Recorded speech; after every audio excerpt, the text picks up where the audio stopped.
This is a presentation from the Waupaca Historical Society.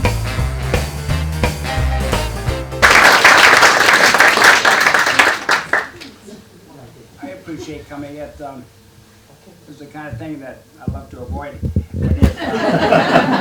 It puts me in a situation where it gets me to do stuff that I'm glad I did. I've been asked to give you a history of Turner's Fresh Market.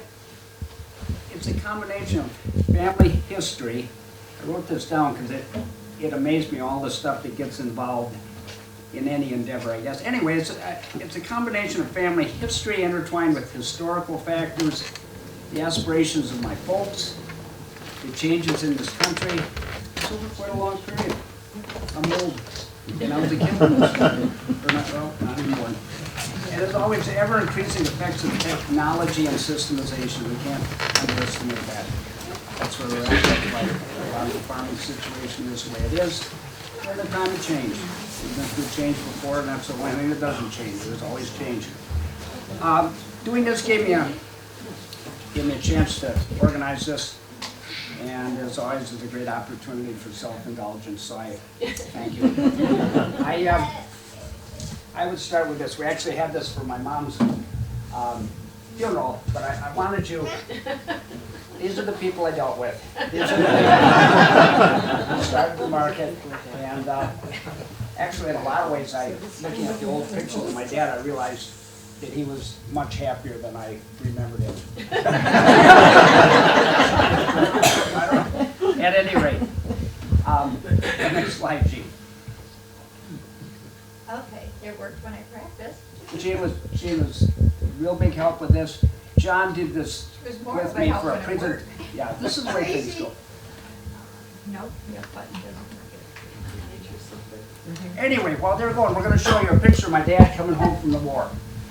And he'd grown up on the family farm in Blaine, towards Elmond. He'd only gone to 1 year of high school.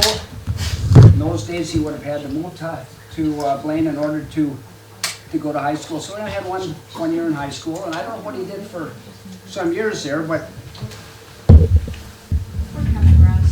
that's okay. I'm just trying to figure out where I am here. Anyway, he married my mother, who was from Rhinelander, and she had actually, he went to 1 year of high school. She was actually, would have been valedictorian of her high school, but she didn't want to go to college, or anyway, did this for another student who...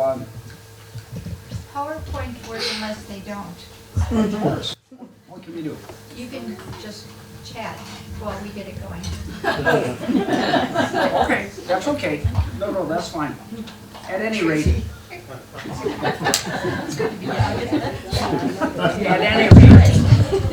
I'm happy to tell you my dad came home from the war, and something I won't go into that. Anyway, he came home from the war, and what he wanted to do was have a small farm and raise his family, and that's what he did.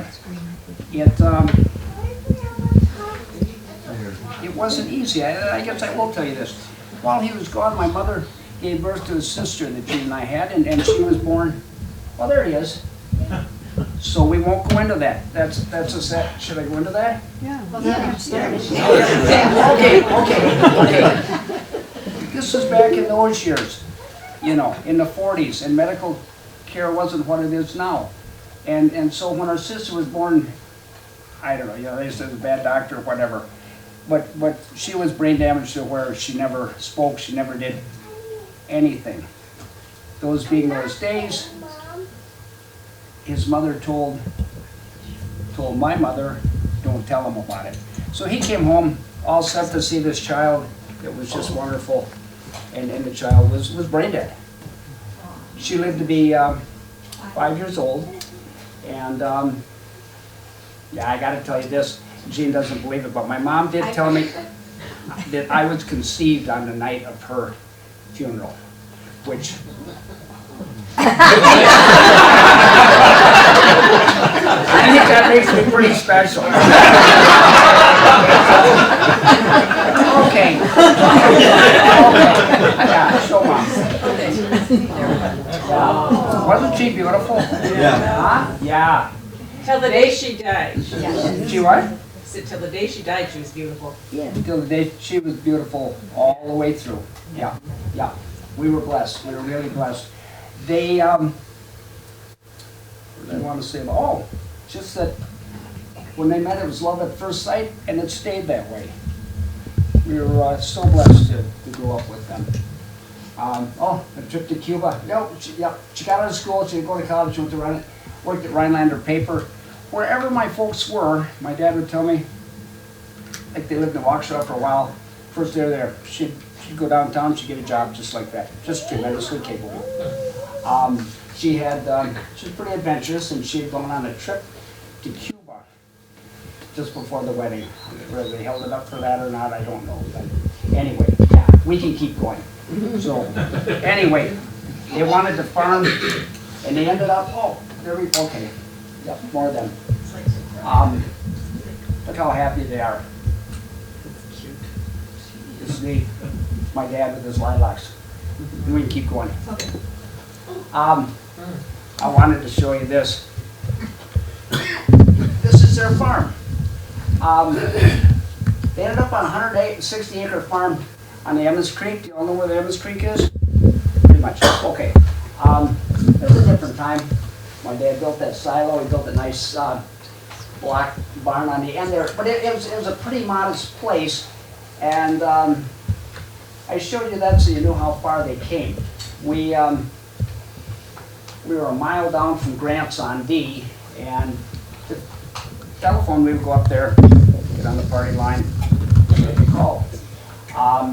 My dad milked 15 to 20 cows, which is what was done then. He milked them for 20 years without missing a milking. Maybe it was 40. It was a long time. He always talked about it, especially when his back was bad. He would talk about it. Yeah, we can do another one.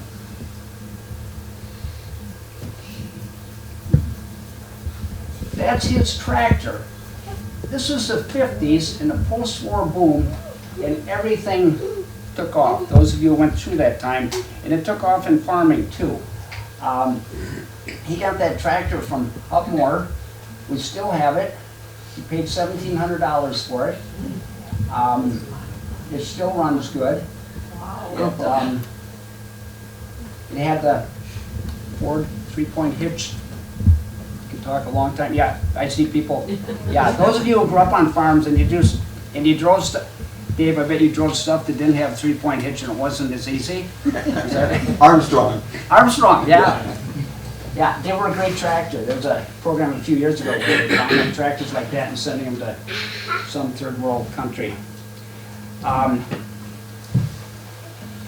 any rate, I got ahead of myself. I wanted to tell you that my mom would tell us about that time and getting us the naps so she could run outside and feed the chickens. She told us how the first year she prayed a lot, and they had mostly heifer calves so they could build their herd. And life was good all the way through this. Life was good. Some tragedies, but life always was good. Do you want me to talk louder? Yep. I'm sorry. Let's see if this helps. And if you have questions or you want to say something, you want me to talk about something different, just tell me, okay? Can you hear me better now? No. Does that make a difference? Okay. Boy, I'm sorry. No, that's not your fault. You just It's can't her move fault. far.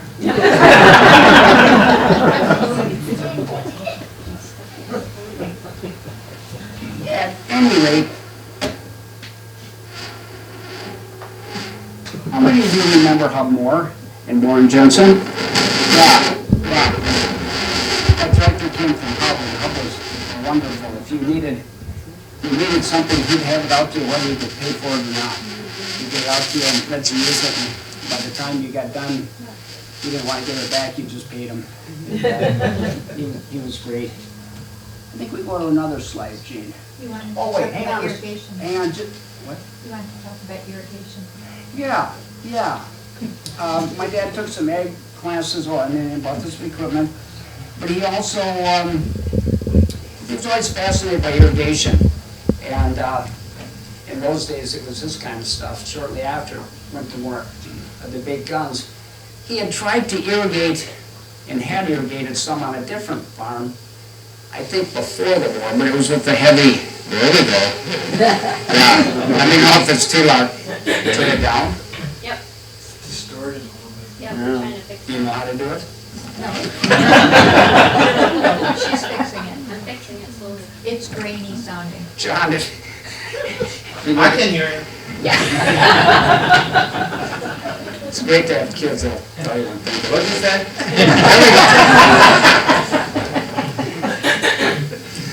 No, that's where I was at. I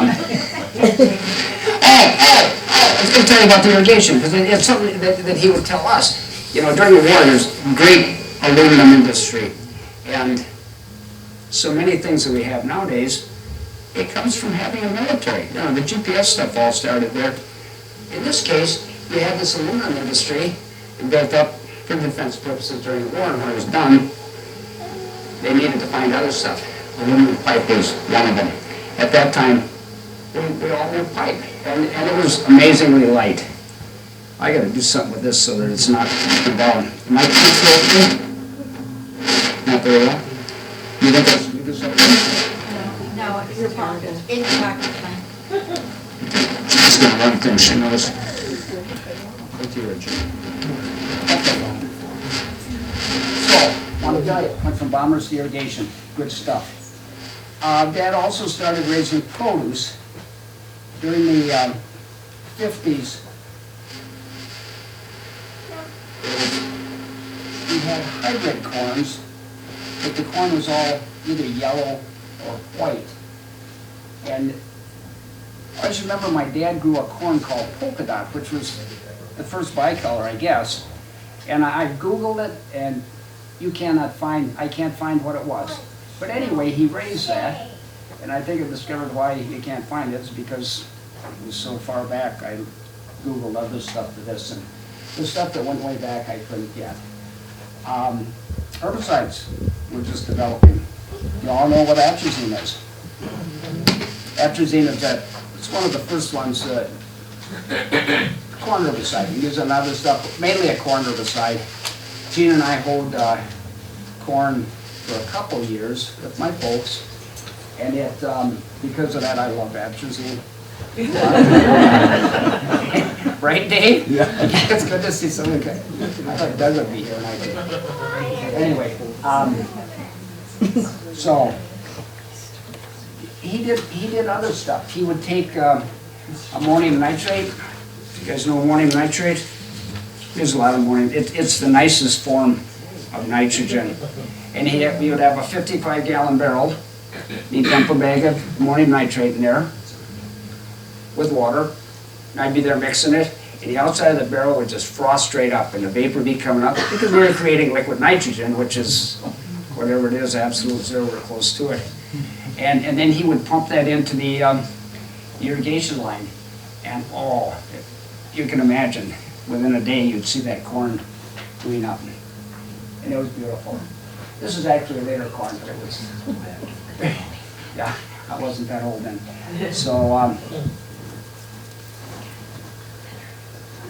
yeah, well, I wanted to say that effort and atrazine then came from God. The third thing came from God when the government representative came around, and I don't know if this was state or if it was U.S., but people wandered in about 1960, and they said that they were going to buy our farm and buy all the farms, all the land on the Emmons Creek. And it gave us mixed feelings. My folks loved their farm. They had named it Faraway Valley. One time we had a relative in, and he kidded my dad. He said, "Far away from what? Prosperity?" I think my dad hated it for the rest of his life. That was unconscionable. At any rate, I think this was an eminent domain thing. Gina thought maybe it was different, but I know my mother was instrumental in talking to one of the neighbors who had a lot of land. All that land, though, do most of you know where that is? Yes. Isn't it wonderful? Yes. And the Ice Age trail goes through there? Yeah, That loop trail. yeah, it's just great. That was wonderful. It made it so that they could move out on 54 where we are now. That farm, I remember my dad looking around, that farm had been sold, and the guy who bought it, for whatever reason, sold it to my dad. He had decided he didn't want to farm or whatever. So we moved in 63. I was 13 years old. I got my first phone call. And it was, again, life was good. In the 60s, and this is a picture, I don't think you can see my dad's eyes here, but, and I'll get over this, but he looked so happy. They both looked pretty happy. He was actually 54 and she was 47. And as John said to me, it makes you realize, you know, you can start some at, you don't have to be 25 when you start things. This is well, first off, Gina, my mom, peddled corn around the lakes with a little pickup that I couldn't find a picture of. And then my mom sold down on the square. I don't know if you remember Mr. Polly, I think it was Jerry, and Lyle Seuss sold down there, and they were the foundation, they were the institution down there, and my mother was pretty apprehensive about going down there. But you guys know my mom, they loved her and she loved them, and it was good. They also moved this building, it was over on towards rural, and I don't know what it was, but they turned it into a little market, put it out in front of the barn. That was a hayfield at that time. My mom said mow the hay and it'll turn into a lawn. Of course it did. That worked out. That went well, and the next year they built the main market there, and then they added on to it in another. It did well, thanks to my dad's early sweet corn and my mom's love of people and people's love of my mom. So I just remember her being out there at the market, and it'd be 7 at night and we closed at 6, and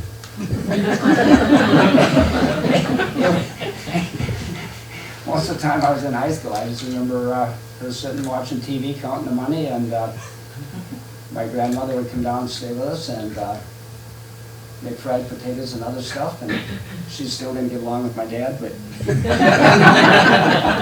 it was all good. It was all good.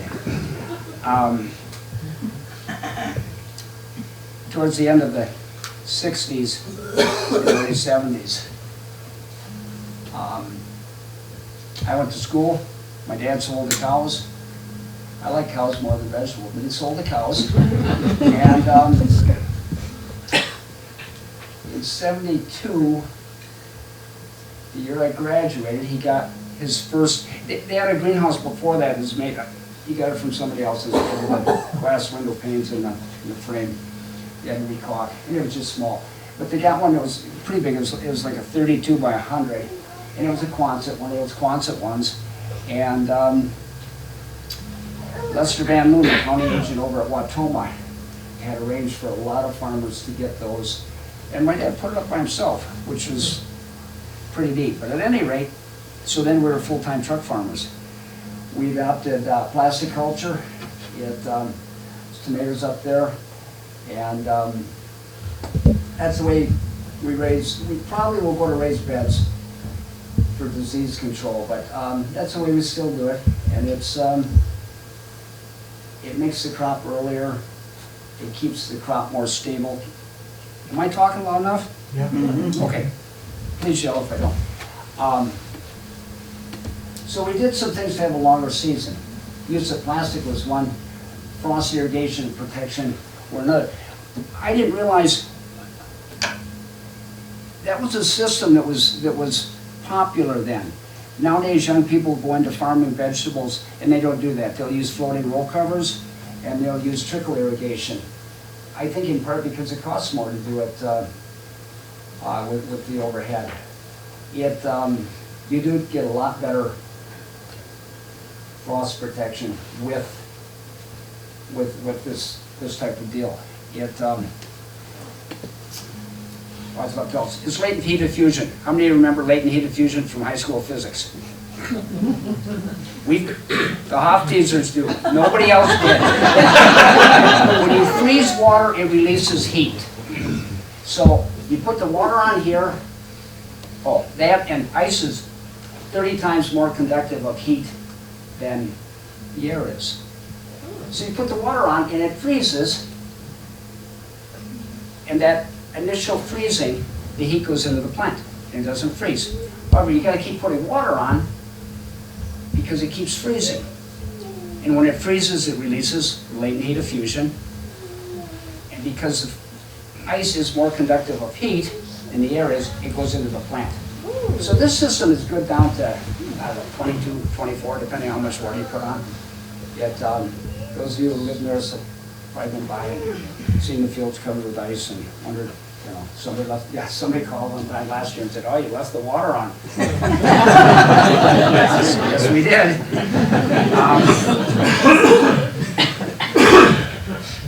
Yeah, like I said, over here, had the irrigation that was the way to go then, and nowadays it isn't. We also started raising strawberries. Why does that? Why does it? Okay.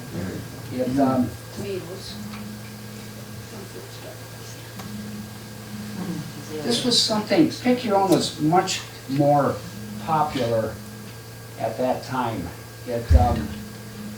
When we first started, we thought, well, we got to keep people out of the patch until a certain time, and they were backed up down 54, and then we got smarter and let them in the field. And after a while, we had enough berries that we were just glad they came. This is one of the things that's changed, and we really thought, like when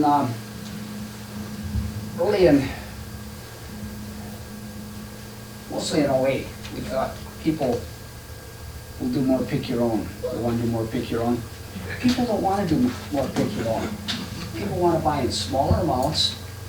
They want to buy it when they want to. And we have a really neat system. Kelly's got blueberries for Lucius to eat. They're out of Chile. Anytime of year you can get almost anything. I will say this winter I've been delivering for the food hub, and I was in Cisco and the guys were unloading a skid of strawberries, and these guys gotta go fast. They have to. I mean, it isn't, in order to get their jobs done, they gotta go fast. So they're taking these flats of berries and throwing them on the, they're good. They can make them fit right in there. You couldn't throw our berries. These berries, you know, when Kelly gets berries, they're berries, but they're hard, not like a rock, but they're pretty firm. So getting fresh berries is a neat thing. Berries that didn't have to hold up to take the trip. Yeah, that's all I'm saying.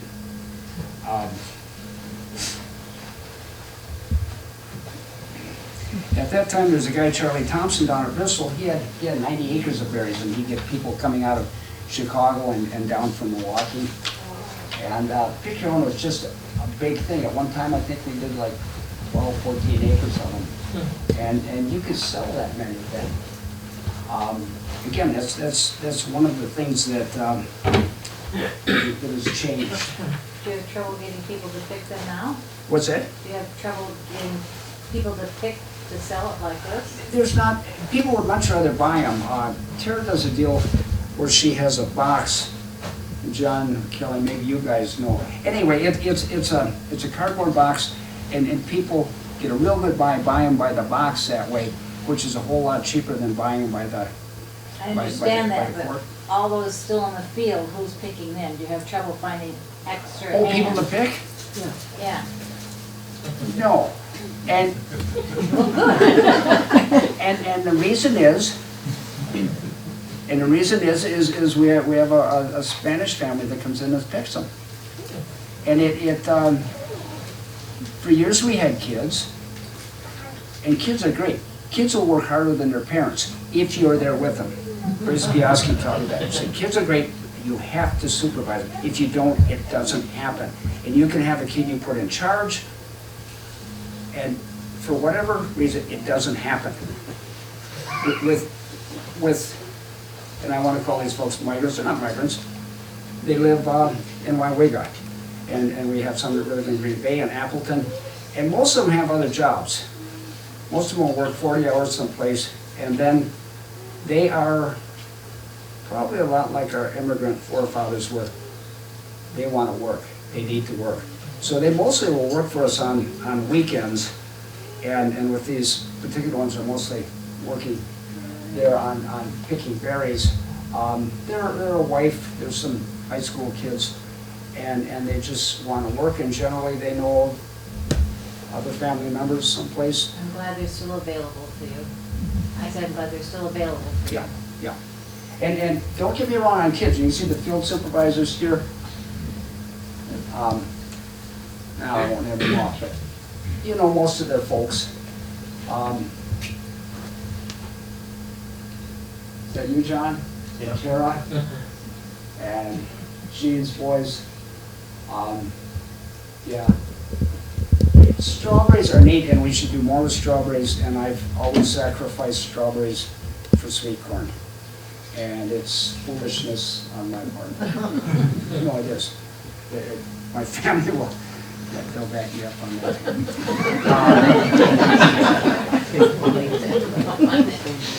At any rate, yeah, we can go to another one, should we? Again, I like sweet corn. In the late 70s and early 80s, we expanded in this kind of stuff. We had been handpicked, and handpicked can be brutal.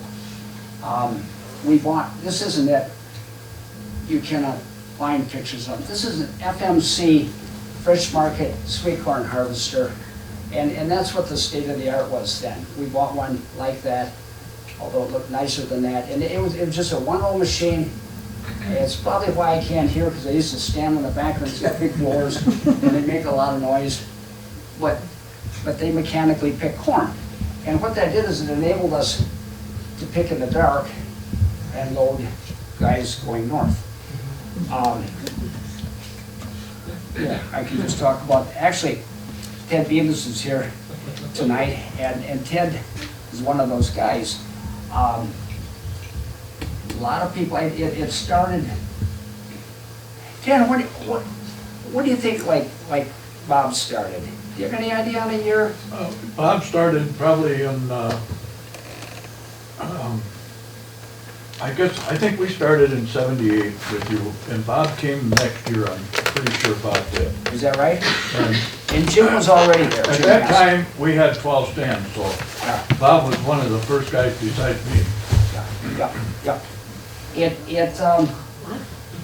Fresh corn, at that time, and if I do any of this wrong, just correct me, because some of it, I don't remember. At any rate, corns used to be sugary corns. They were sweet corn. They were great. There was white, there was yellow. The white was usually a little better. They all were sugary corns. In the 50s, in Illinois, a professor at Champaign, no, what's the other one was Champaign? At Urbana, he noticed that he could combine these genes. Anyway, he came up with super sweet corn. That's a long and short. Super sweet corn is 4 to 10 times sweeter than regular sweet corn. If you guys got regular sugary sweet corn now, you wouldn't eat it. Yeah. It was, when I was a kid, my dad would sometimes pick field corn that was in the milk and horrify us by eating it. Not a lot different.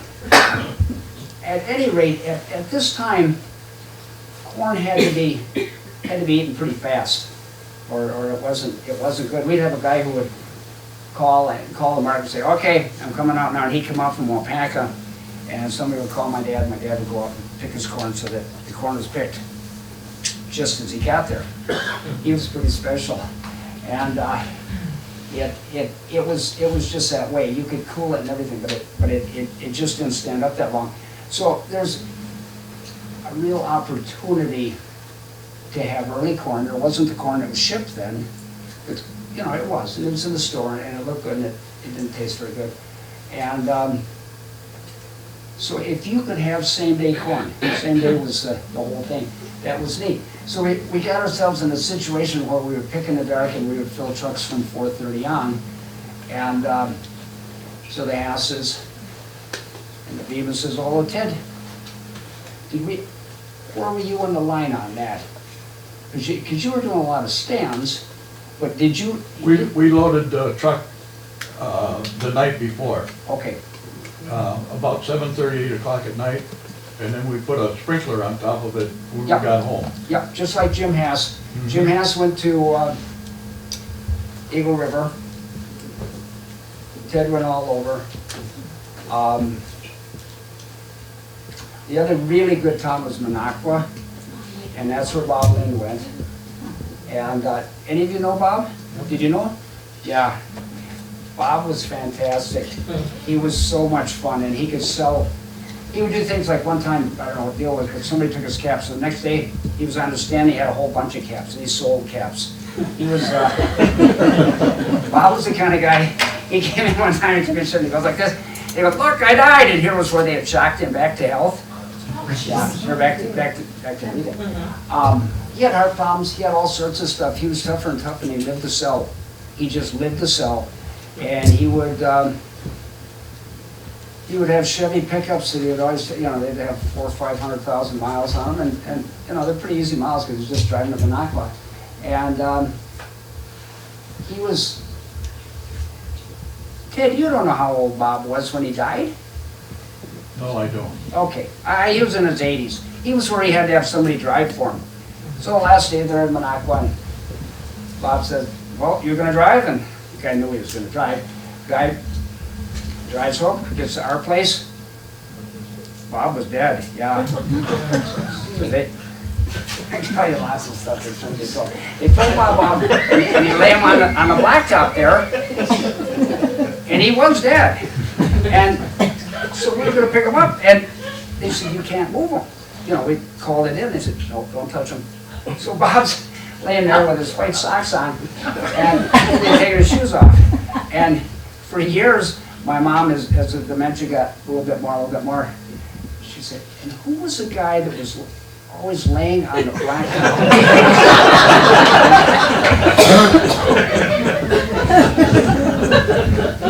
When Bob died, where he sold, different people wanted to buy that option. That's how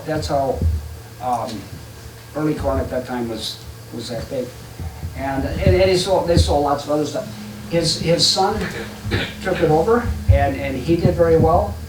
And then his nephew did, and I thought, this guy isn't going to work. The guy was a mechanic, and he didn't have Bob's flair. He was great.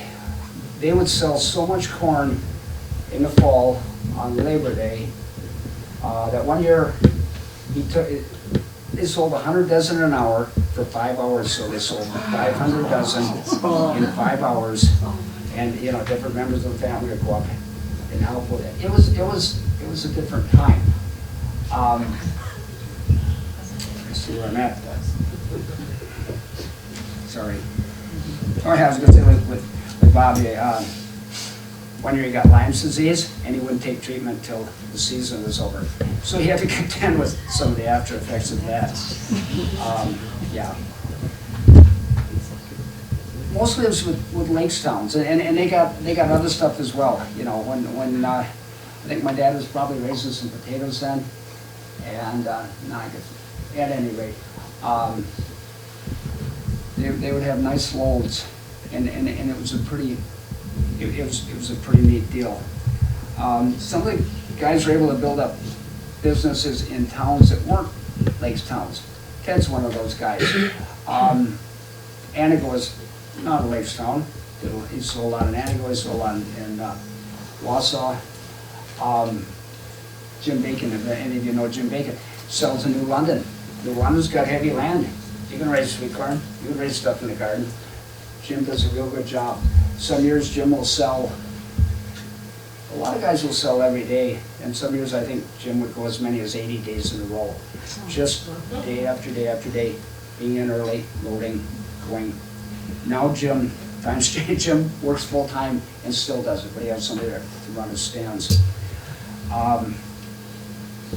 Yeah, so during these years, we might fill as many as 30 vendors in the morning, all out and selling by 7 or 8 in the morning, if you get them out of there.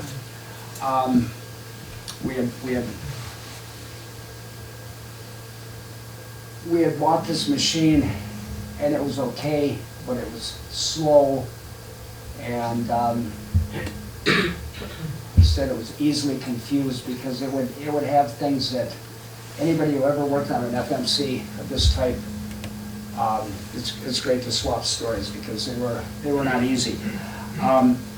So what I did is I said, anyway, I bought a 2-row. I found a 2-row.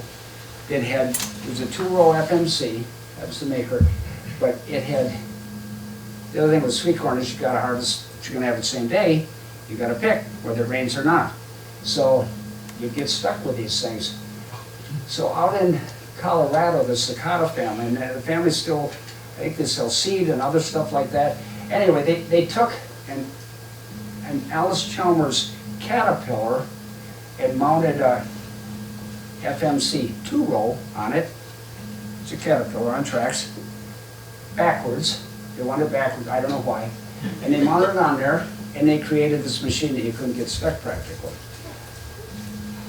They used it long enough to sell it to somebody in Ohio, and I bought it from them, not knowing any better, for scrap value, really. And we got it hauled out here, and we used that. That was Emma. We named her Emma. Emma was terrific. She had a Detroit diesel in her. You know Detroit diesels? They got a big manifold, and the kids would put sweet corn on the manifold and roast it. They'd ride on the back. We had a cross conveyor on it because we ran this thing lumbering across the field and had a wagon on the side, and it would go into the wagon. But it was faster. Remember, it would take me half a day to drive it from the farm on the side of the road over to the park where we would harvest, and then we would leave it there until we were done. But it was an experience.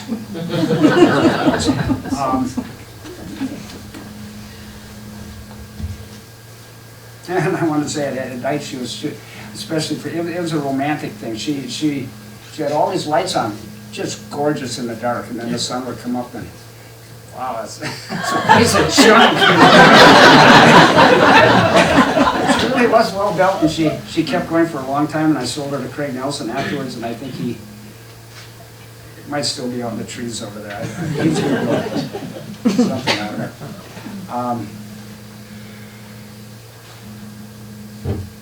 What do we got next? Yeah, this is something that was kind of unique with us.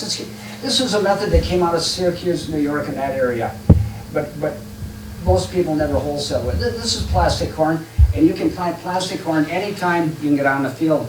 So this is over by Horns by the park, and a lot of years when we plant over there, always when we plant over there, there's still snow in the trees on the park road as you go back, and it gives us corn not only that's earlier, but you can plant better varieties. It used to be the first varieties were just that was all they were. They weren't very good. And you can put corn under there and they will, you can get the later varieties come along.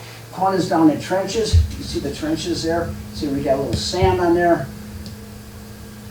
All this stuff, you can find ways to go wrong. If the holes aren't, you gotta have holes in the plastic, or otherwise the water sits on there and it, sags it down. This gives us normally at least 10 days early.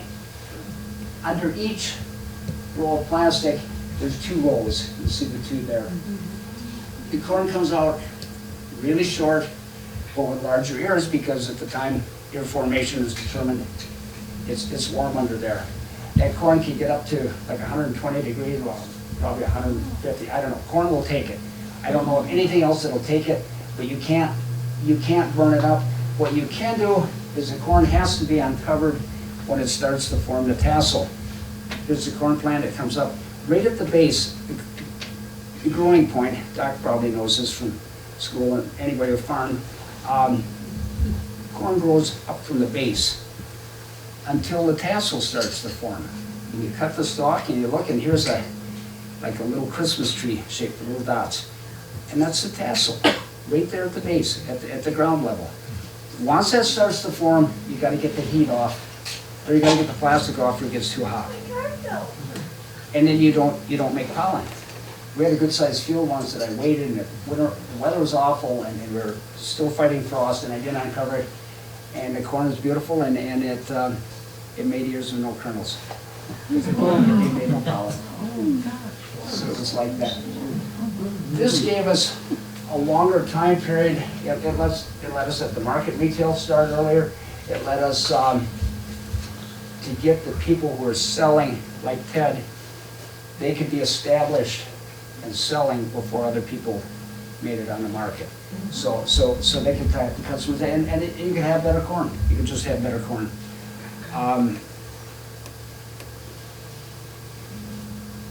Yeah, another slide, Gene. Yeah, you stopped telling me on my piece of paper, so you're gonna have to tell me when to do it.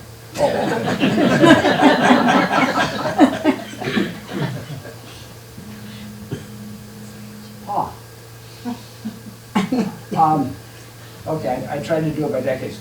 Here's the 90s, and in 93, we got a new road. That meant we didn't have a road. They told me it would be worth it, and of course it wasn't. But at any rate, oh, yeah. The market, do you remember when the market was right out by the road? It was perfect. It was right out, here was I-54 and there was a ditch, and here was a tree, and we parked the corn wagon under the tree, it was practically in the ditch, and it was great. So they raised the road way up, I guess so the snow blows across it and it makes it level. And all of a sudden we had a market that was, here's the road, here's the market. You came down this, I remember my mom was all upset and they redid our drive one time because, I mean, there really wasn't room to park out there. It just wasn't, it wasn't good. So, and that was 93. I talked to Greg Blondie, he put me in touch with a guy in Ohio, and everybody said, if you're gonna have a farm market, do it in a barn. If you don't have an old barn, build an old barn. That's why you don't have it. What we did instead is we took the shed that we've been packing corn in and stuff, and we turned that into a market. And that worked out well. That worked out well. Yeah.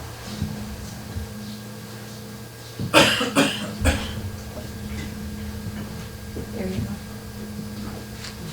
Yeah, there we go. This is what I wanted to talk about because we don't buy many new machines, and we bought this machine new, and if heifer calves and atrazine and the state buying our land were from God, God made this machine.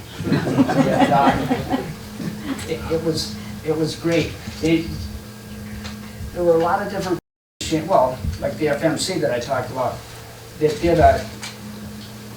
could do a job but not real well. This machine is made up at Rice Lake. It's made in Wisconsin. Pixel was a company that started making bean harvesters. A couple of young men who built a machine to compete with the big boys in their father's blacksmith shop and built what it came down to was a chassis. And then you put a bean head on. After that, the company spent years making heads that would harvest everything from marigolds to sweet corn to, just everything. I can't think of more, but just everything. The head was actually designed by a guy who had built a machine in Florida, but he didn't have the money to develop it, so he sold the rights to Pixel, and they built this. And it picks corn like you would.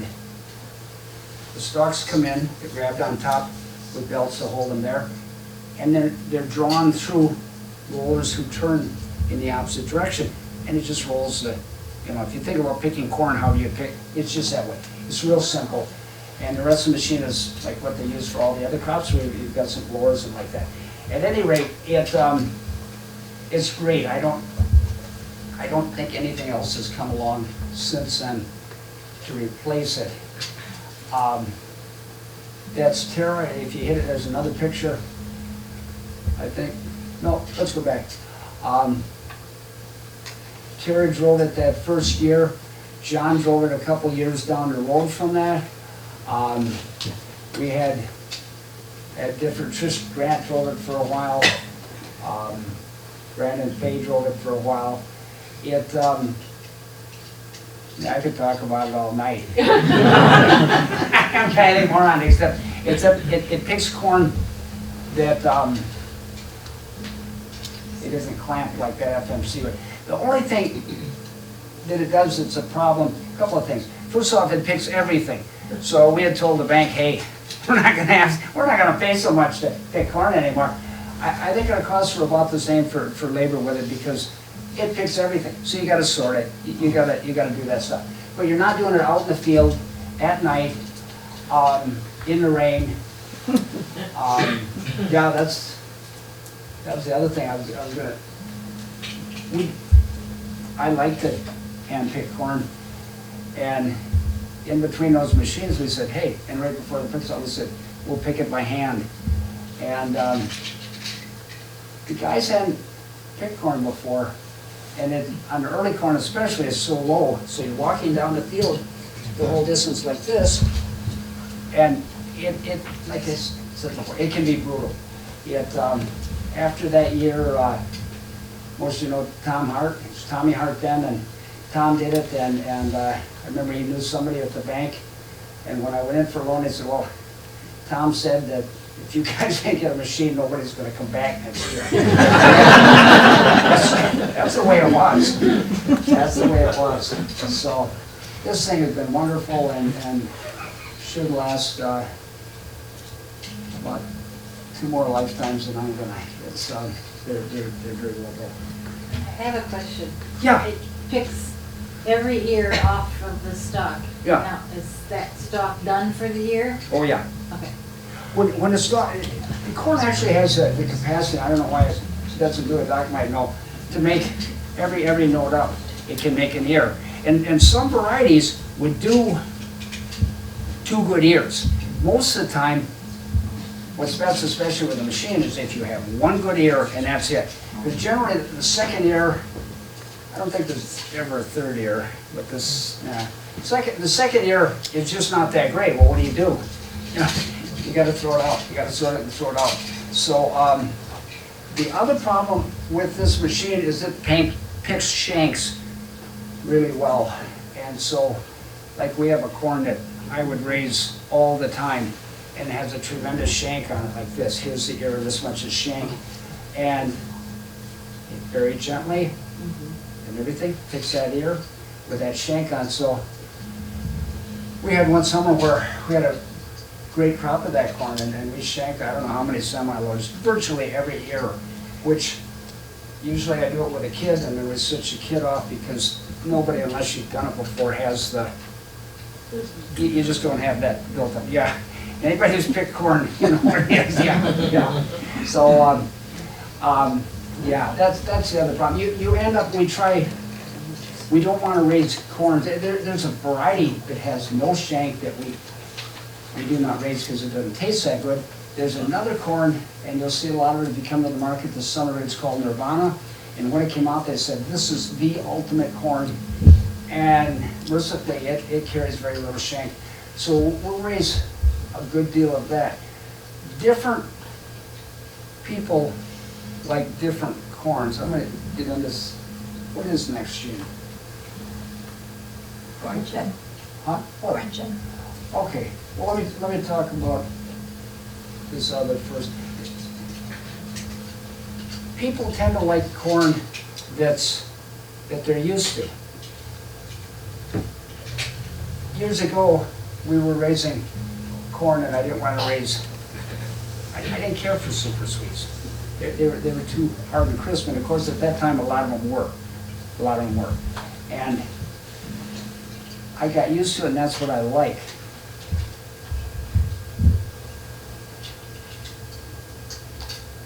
I'm getting where I, at any rate,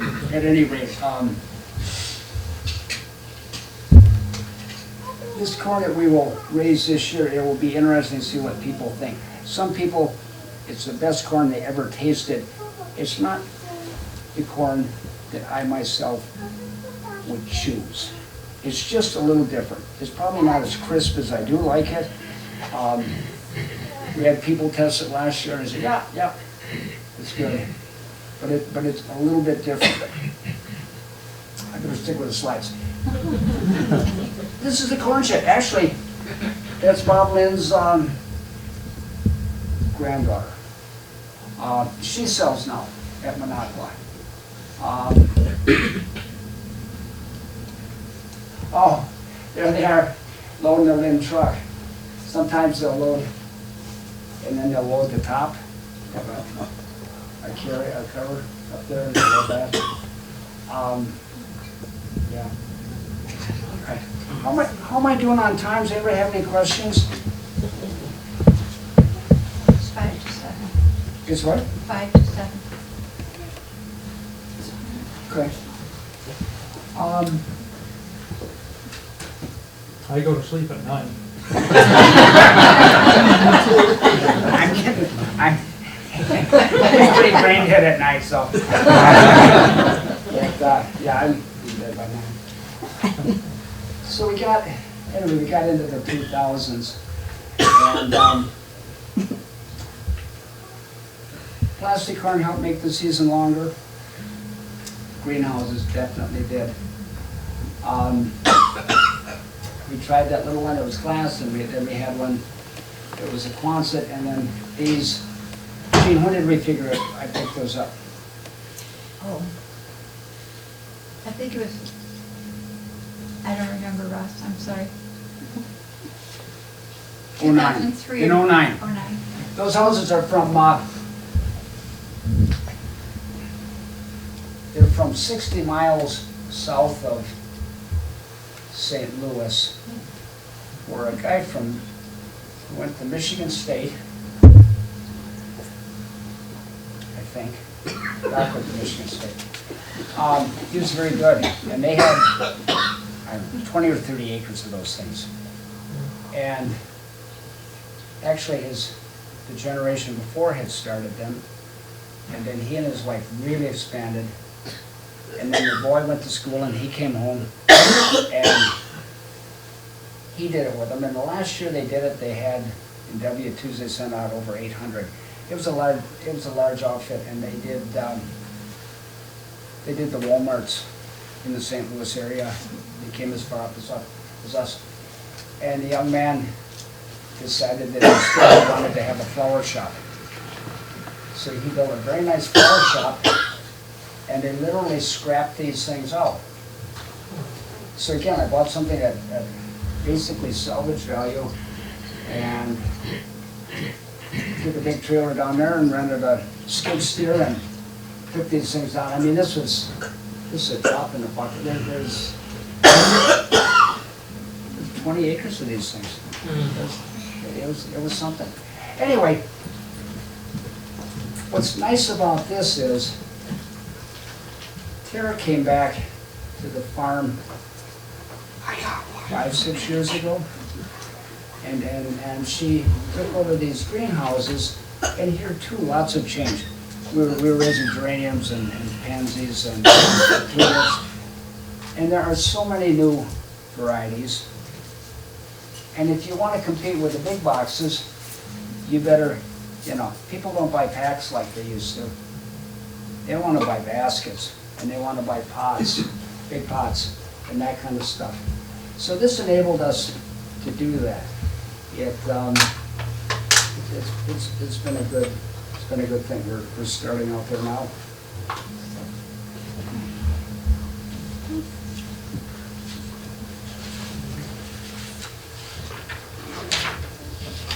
Oh, okay. This is the time you get old, Remember when I said my dad looks so happy? Yeah. I'm actually getting happier. Look at that guy. Anyway, in the fall, it's like a switch is thrown, and we start what is like an agritourism time. And we have the pumpkin cannon, although this year we found out we had a guy who built with the Scouts a catapult or a trebuchet. Were any of you there for that? Yeah, wasn't that great? And that was a hands-on thing. The kids can take their pumpkin, take it over there. It's the one where it flings. It's in a basket and it flings it. And it didn't fling it very far. It was there by where the sandbox set is, and it would fling them towards the house, and none of them got close. One day, we gave it the wrong time. It just went up in the air, and they down, but nobody got hurt. But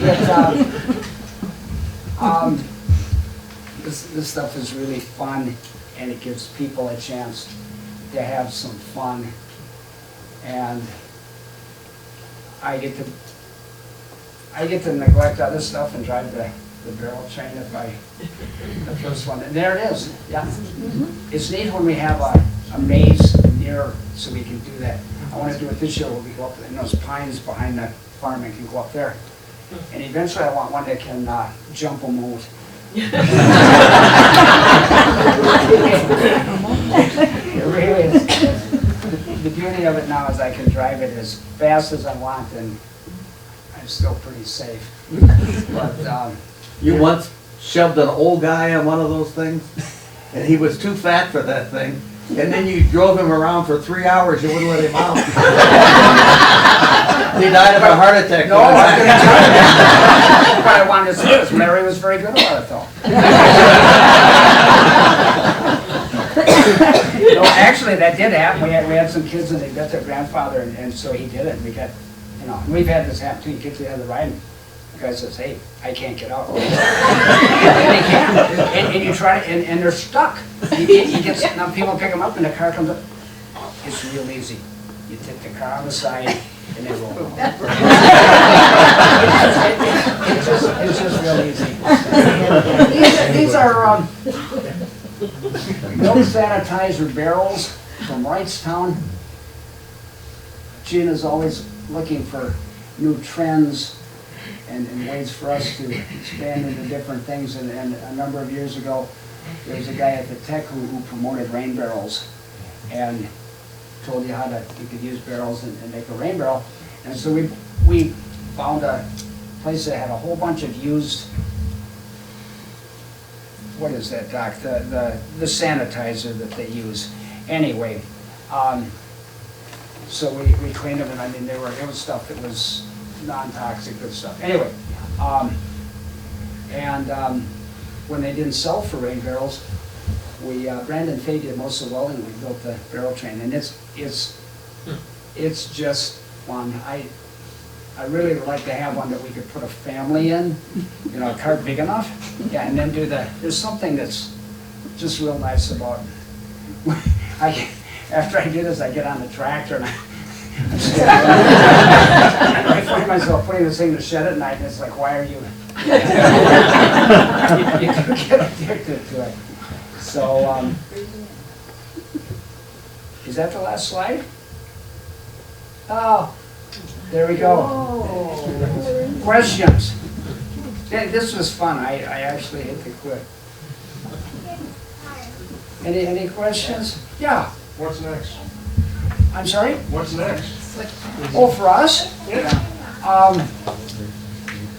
Look at the stuff that we should be selling are all things that it's worth driving out for. There is an allegiance to buying locally. There is a allegiance to promoting local businesses.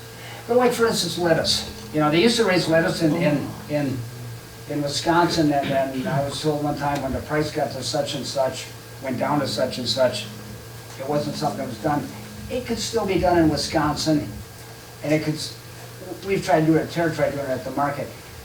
You can get such good lettuce from out west that it's not better. The strawberries we sell better be better tasting. The sweet corn better be better tasting. A lot of that stuff, there is a real plus to being fresh. like with corn, it can still be good, but if it looks dried out, it's not so good. I'd like to do something with carrots. Tara had a supplier a couple years ago and had carrots. I'd like to find a sweeter, better carrot. Right now, we don't do the stuff that takes a lot of hand labor because, for instance, with carrots, if we were to go out there, if we were to pay somebody to go out there and pull carrots, or maybe even if we had a digger, by the time they got cleaned, we'd have probably as much money in them as you pay in the store. All of that produce that you can get in the store, I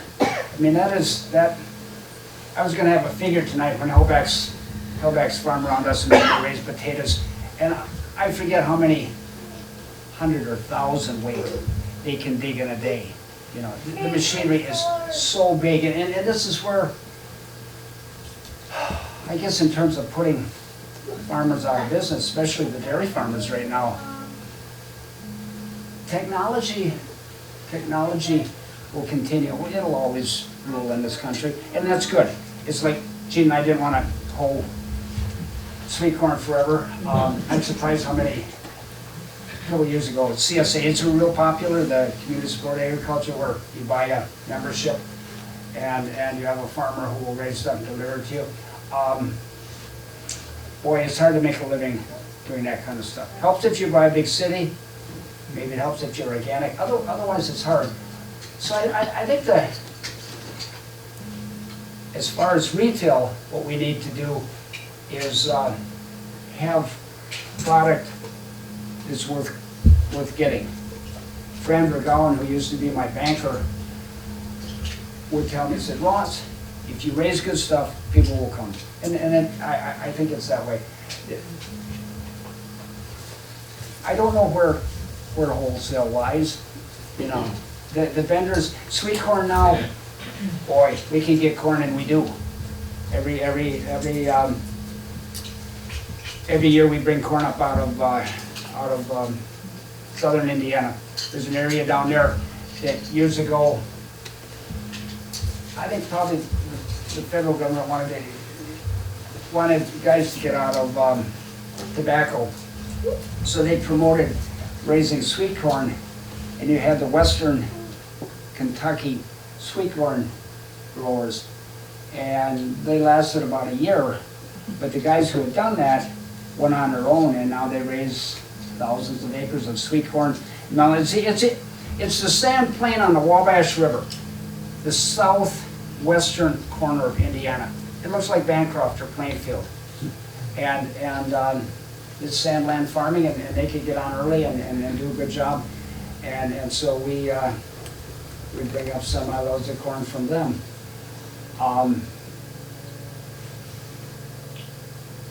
Where was I headed with that? Watermelons from Indiana too? Oh yeah, and muskmelon, you betcha, all of that, and it's great to have, but it definitely takes the edge off the market. Takes the edge off the market. But all of that stuff, it's so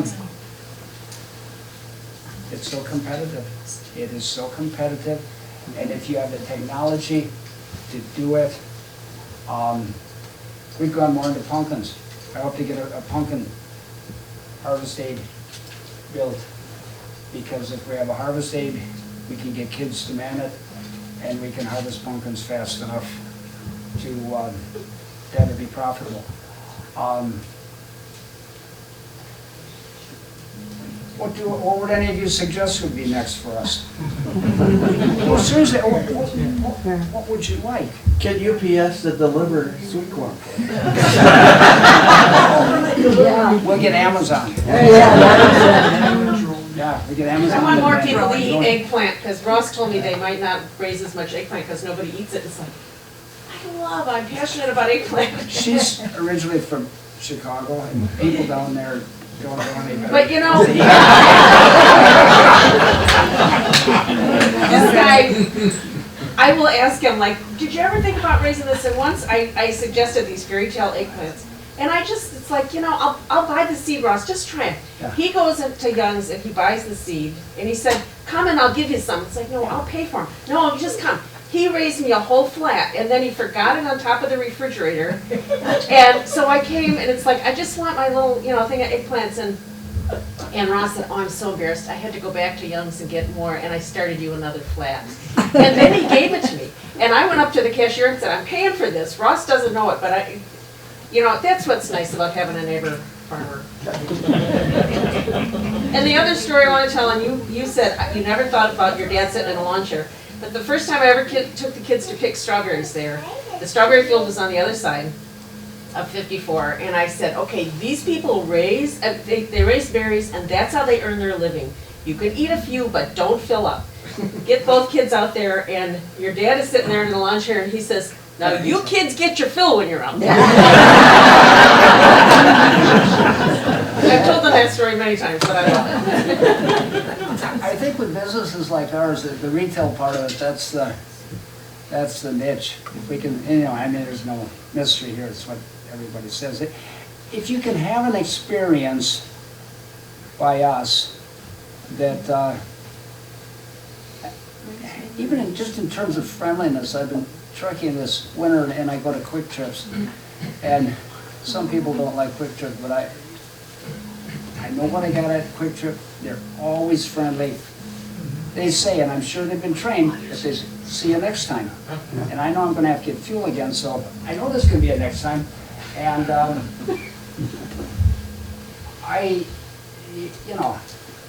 all of us, if we can turn something mundane like shopping for food into a good time, into something that you feel warm about.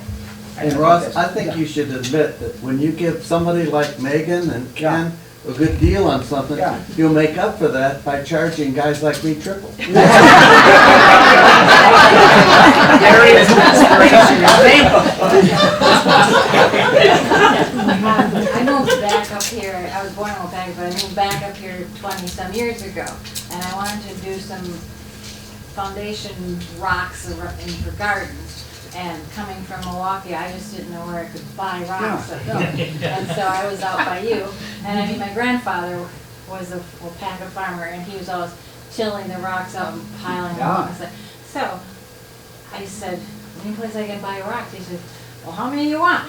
And so I said, well, I told him I wanted, and he said, well, you can go out my field and get some. And what are you going to pick them up in? Well, I had a station roadmaster. He says, you follow my boys in that truck and go out to the field and take as many as you want, and then take them home with you and just pay them whatever you want. Thank you. That's what. That was 20 years ago. You can make me cry. That's what makes it worth it. That's yeah. And the experiences you offer, when we moved here, I would pick strawberries every summer, and I will never forget the smell. The smell of those fresh berries, and it's early in the morning, and it's beautiful. Yeah. Thank you. Thank you.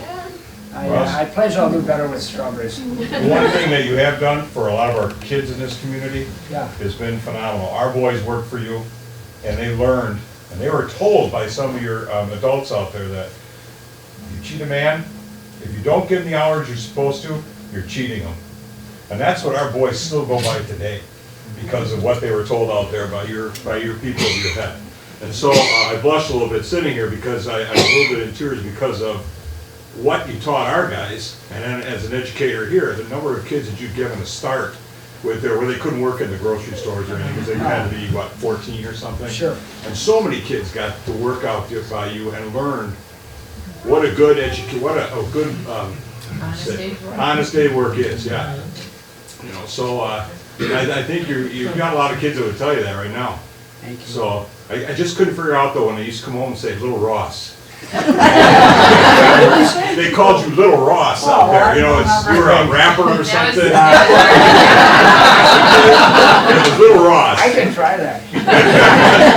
Good life for me at this age, So I want to thank you for that. Well, thank you. I mean, I hate to admit it, but it's we need the help, and people talk about kids will work harder than you would believe, but they do need they need to be led, and they need some supervision, and your boys were great. I see them now, and they're both teaching, and they're pretty neat, so, yeah. Instead of saying they need to be led, I would say they need to be taught. I don't know if I don't, boy, I think a lot of the problem there is that they can know what's right and all that. It's difficult, it's difficult for young people to be led by one of their own. We've had a couple kids who really enjoyed doing that, but quite often we would have young people who they didn't want to be telling their friends what to do. And that's probably a good thing.